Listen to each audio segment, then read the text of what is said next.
7 signs you're playing small in your business. Playing small isn't humility. It's a calculated retreat. If you're comfortable, you're not growing. You're decaying. Are you leading a business or just maintaining a job? Welcome to Business Execution Central, where leaders get it done. Today, I'm giving you 7 signs you're playing small in your business, even when it feels safe. And most of these are going to force you to look in the mirror. Let's get serious. Playing small isn't just a missed opportunity. It's a slow death. It costs you market share, unrealized revenue, top-tier talent, the respect of your peers, and the future version of yourself. Because every time you choose safe over scale, you teach yourself a dangerous lesson. I don't have what it takes to handle more. It's a lie you tell yourself to avoid the weight of real responsibility. Here's the truth most gurus won't tell you. Comfort is the enemy of execution. If you're the smartest person in the room, you're in the wrong room. Let's break it down. Here are 7 signs you're playing small in your business. Even when you're profitable, even when you're busy, even when you're fine. And if you can recognize yourself in these, you can fix it. Sign number 1 is the trap of the self-made ceiling. Sign number 1, you negotiate with your own ambition. You have a big goal, a number that makes your stomach turn. But before you even write it down, you start cutting it. You convince yourself that realistic is the same as strategic. You trim the revenue target by 30% before the team even hears it. You delay the expansion because the timing isn't perfect. You settle for a local win when the global one is right there. Ask yourself, how many times have you talked yourself out of a win today? Realistic is just another word for average. Say that out loud. Sign number 2 is the one most people call being lean. Sign number 2, you're hiring for cost instead of capability. You need a new lead, a manager, an operator, but you're looking at what they cost, not what they create. You hire the $50,000 person because the $150,000 person feels risky. You keep doing the $20 an hour tasks yourself to save money. You're surrounded by people who can't tell you when you're wrong. If you're the only one in the building who can make a decision, you don't have a business. You have a high-stress hobby. Let that land. Sign number 3 is where your ego and your growth are in direct conflict. Sign number 3, you're avoiding the hard conversations.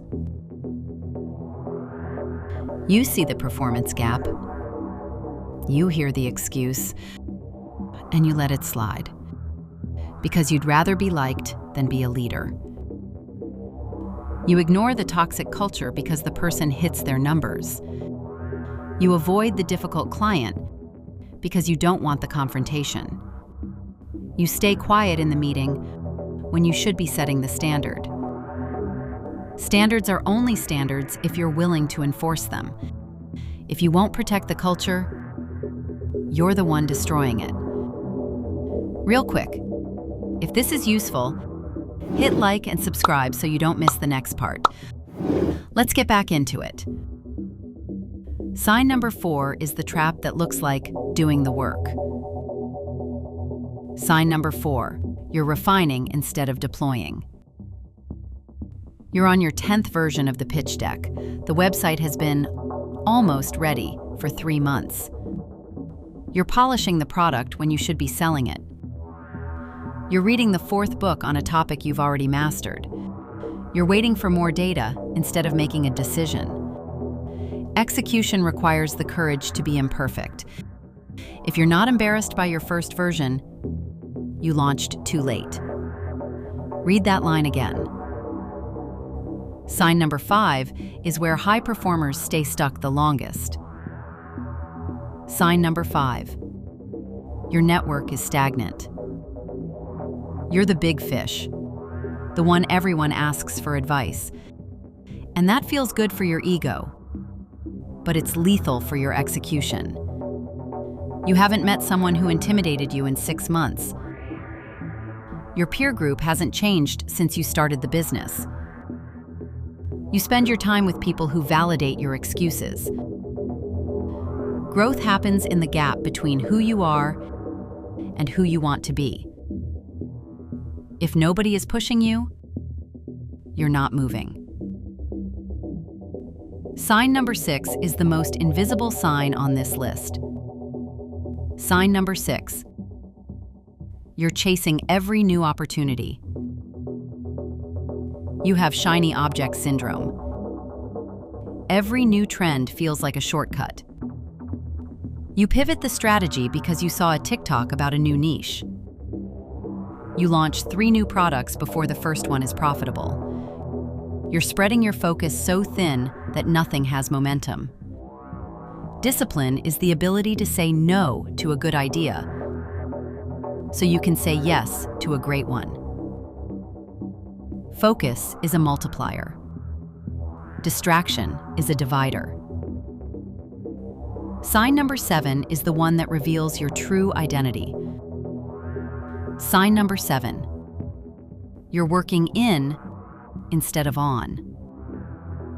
You're the best technician in the building, and you use that as an excuse to never become the CEO.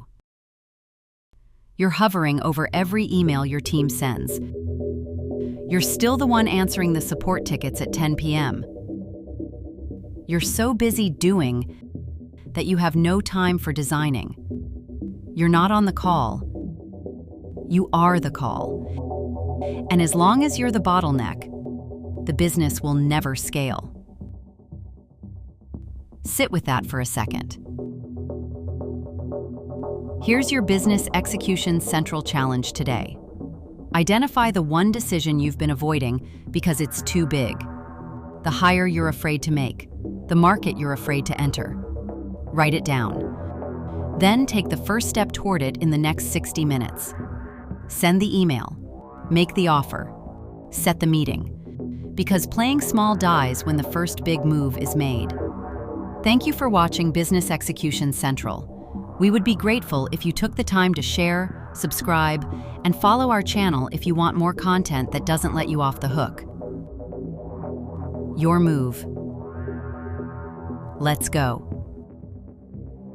Business Execution Central, where leaders get it done.